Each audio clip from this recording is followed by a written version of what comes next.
आपको एसआईपी करना है, यानी सिस्टमेटिक इन्वेस्टमेंट प्लान करना है। पर मंथ आप एसआईपी करना चाहते हो, बट शॉर्ट टर्म के लिए आपको एसआईपी करना है and SBI mutual fund scheme में निवेश करना है। तो आप अगर 3 साल के लिए निवेश करोगे, आपका प्रोजेक्टेड रिटर्न क्या हो सकता है, इसमें आपको कंफ्यूजन हो रहा है। एंड ये भी कंफ्यूजन हो रहा है कौन सा स्कीम को आपको चूज करना चाहिए। यानी आप हाई ग्रोथ रिटर्न स्कीम के लिए जाना चाहते हो, जिधर आपको एक स्टेबिलिटी भी मिले, यानी रिक्सोमीटर के हिसाब से आप हाई रिक्स ले सकते हो, बट आपको हाई ग्रोथ रिटर्न भी चाहिए।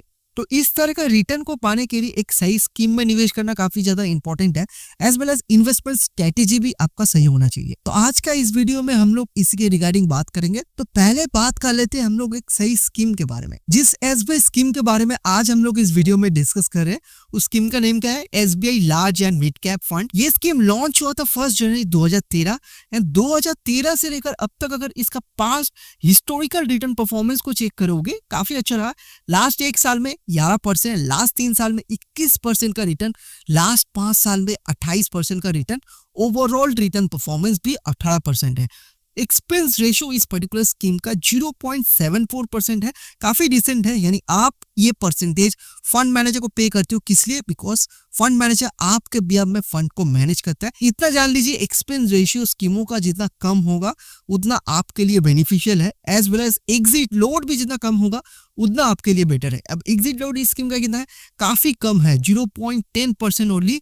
वो भी आप अगर 30 दिन के पहले फंड से एग्जिट करते हो, देन ओनली आपको ये कंपेंसेशन कंपनी को पे करना पड़ता है। अब आपका एंटिसिपेटेड रिटर्न क्या हो सकता है, यानी आप अगर SBI large and mid cap fund में आप अगर इस स्कीम में निवेश कर देते हो, तो आपका इन फ्यूचर रिटर्न क्या हो सकता है।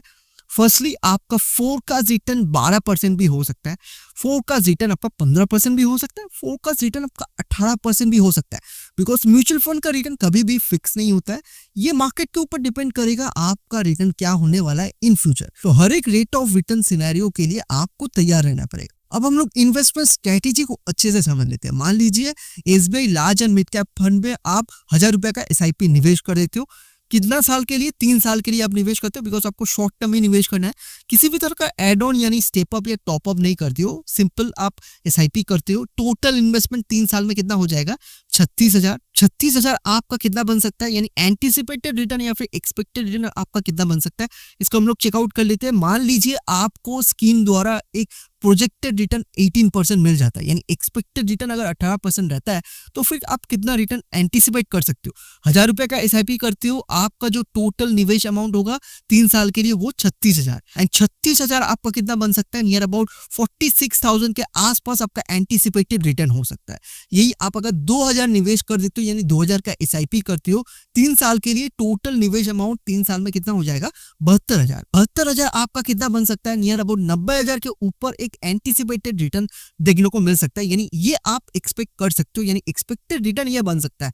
5,000 निवेश कर देते हो, यानी 5,000 का एसआईपी करते हो, 3 साल के लिए आपका निवेश अमाउंट कितना हो जाएगा, टोटल 3 साल में 1,80,000 हो जाएगा। 1,80,000 लगभग 2 लाख के ऊपर आपका एक एक्सपेक्टेड एंटिसिपेटेड रिटर्न हो सकता है। तो इधर आप एक चीज को नोटिस कर सकते हो, 3 साल में जो भी आपका रिटर्न बन रहा है वो सफिशिएंट इनफ नहीं है, जो भी आप गोल सेट करके रखो अपने फ्यूचर के लिए, यानी रिटर्न को आपको और भी इंक्रीज करना है। तो आपके पास क्या क्या ऑप्शन है, देखिए आप ये डिसाइड करके रखिए, आप 3 साल के ऊपर आपको निवेश नहीं करना है, यानी शॉर्ट टर्म ही निवेश करना है। अब आपके पास एक ही ऑप्शन है, आप रिटर्न को होल्ड कर सकते हो कुछ समय के लिए। यानी देखिए आपको अभी तो पैसा का जरूरत नहीं होगा 3 साल के बाद, तो आप क्या कर सकते हो, 10 साल के बाद या फिर 15 साल के बाद या फिर 20 साल के बाद अपना पैसा को उठा सकते हो।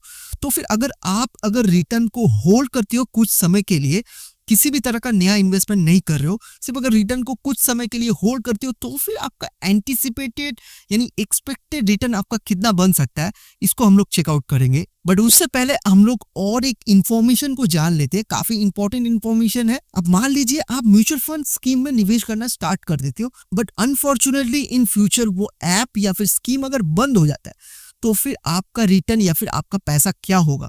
इन दिस केस आपको पैनिक करने का जरूरत नहीं है। According to the SEBI and AMFI regulation, जो भी आप म्यूचुअल फंड में इन्वेस्टमेंट कर रहे हो वो फुल्ली सेफ एंड सिक्योर्ड है। बिकॉज म्यूचुअल फंड में आप जब भी निवेश करते हो आपको एक फोलियो नंबर मिलता है। जैसे आप एक LIC पॉलिसी में निवेश करते हो आपको पॉलिसी नंबर मिलता है, वैसे ही आप म्यूचुअल फंड में निवेश करने से आपको एक फोलियो नंबर मिलता है। फोलियो नंबर कहाँ लिंक होता है? आपका पैन कार्ड से।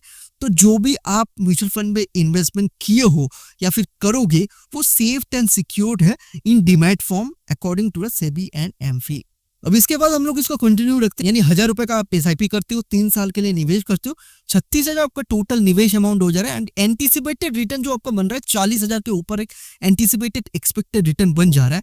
अब इस 46,000 यानी 40,000 के ऊपर जो भी आपका एक्सपेक्टेड रिटर्न बन रहा है उसको और भी आप इंक्रीज करना चाहते हो, तो फिर आपको कैसा करना है? SBI large and mid cap से अगर आपको प्रोजेक्टेड रिटर्न 18% मिलता है एंड स्कीम में आप निवेश रहते हो, किसी भी तरह का आप ब्रेकआउट नहीं करते हो, होल्ड रखते हो अपना पैसा को, तो एक्सपेक्टेड रिटर्न आपका कितना बन सकता है? आप अगर 10 साल के लिए स्कीम में निवेश रहते हो यानी होल्ड रखते हो अपना पैसा को, 46,000 लगभग आपका एक 2,40,000 का एक एक्सपेक्टेड रिटर्न बन सकता है। यानी आप इधर 5 गुना तक एक एंटीसिपेटेड ग्रोथ एक्सपेक्ट कर सकते हो। यही अपना रिटर्न को यानी 46,000 का जो एक्सपेक्टेड रिटर्न आपका बन रहा था उसको आप अगर 20 साल के लिए अपना होल्ड करते हो यानी स्कीम में निवेश रखते हो अपना पैसा को, 46,000 का जो एक्सपेक्टेड रिटर्न है वो कितना बन सकता है? नियर अबाउट 12,60,000 तक आप एक प्रोजेक्टेड रिटर्न एक्सपेक्ट कर सकते हो। यानी इस केस में आप 25 गुना तक ग्रोथ एंटिसिपेट कर सकते हो। यही आप अगर थोड़ा सा लंबे समय के लिए अपना पैसा को होल्ड रखते हो, 25 साल के लिए होल्ड रखते हो, 46,000 का जो एक्सपेक्टेड रिटर्न है वो कितना बन सकता है? यानी नियर अबाउट 28 लाख के आसपास अपना रिटर्न को एंटिसिपेट कर सकते हो। नहीं, आप इधर एक चीज को नोटिस कर रहे हो, आप अगर सही स्कीम में निवेश करते हो एंड आपका इन्वेस्टमेंट स्ट्रेटेजी भी सही होता है, आपको काफी अच्छा खासा कंपाउंडिंग ग्रोथ देखने को मिल रहा है। आप अगर इंस्टेंटली अपना पैसा को विड्रॉ ना करके कुछ समय के लिए अपना रिटर्न को होल्ड रखते हो। आपको अगर SBI large and mid cap fund में निवेश करना है, मिनिमम इन्वेस्टमेंट रिक्वायरमेंट जानना भी काफी ज्यादा इंपॉर्टेंट है। आप SIP करना चाहते हो सिर्फ 100 रुपया महीने से चालू कर सकते हो। यही आपको अगर लमसम यानी इकट्ठा निवेश करना है, 5,000 से शुरुआत कर सकते हो। आपको अगर ये चेक करना है लोगों का कितना पैसा ऑलरेडी इन्वेस्टेड है यानी इस पर्टिकुलर स्कीम में, यानी SBI large and mid cap fund में, आप AUM फंड साइज यानी एसेट अंडर मैनेजमेंट को चेक कीजिए। नियर अबाउट 30,000 करोड़ के ऊपर लोगों का ऑलरेडी इन्वेस्टमेंट हो चुका है। अब इन्वेस्टमेंट प्रोसेस क्या है? यानी आपको अगर SBI large and mid cap fund में निवेश करना है, इन्वेस्टमेंट प्रोसेस को जान लेते हैं वन बाय वन। आप डायरेक्टली बैंक में जाके या फिर रेलिवेंट कंपनी में जाके भी निवेश कर सकते हो। दूसरा है अब ब्रोकर को ढूंढिए यानी रजिस्टर्ड म्यूचुअल फंड डिस्ट्रीब्यूटर को ढूंढ के भी यानी इन्वेस्टमेंट को स्टार्ट कर सकते हो। तीसरा जो है अब relevant official mutual fund app, यानी इस केस में आप SBI official mutual fund app या फिर SBI official mutual fund website में जाके भी अपना इन्वेस्टमेंट को स्टार्ट कर सकते हो। फोर्थ यानी last but not the least, आप थर्ड पार्टी ऐप को भी यूज कर सकते हो, जैसे ग्रो हो गया, इटी मनी ऐप हो गया, फोन पे हो गया, काफी सारा थर्ड पार्टी ऐप्स आपको मिल जाएगा। इधर से आप डायरेक्टली निवेश कर सकते हो म्यूचुअल फंड स्कीम में। आपको अगर इस स्कीम के अलावा और भी अच्छे स्कीम्स के बारे में जानना है, एक पॉपुलर ट्रेंडिंग स्कीम के बारे में जानना है, तो इस वीडियो को जरूर चेकआउट कर सकते हो। मैं आपको मिलता हूँ उस वीडियो पे। एंड वीडियो अगर थोड़ा सा भी इंफॉर्मेटिव लगा हो, यूजफुल लगा हो, तो वीडियो को लाइक एंड शेयर जरूर कीजिए।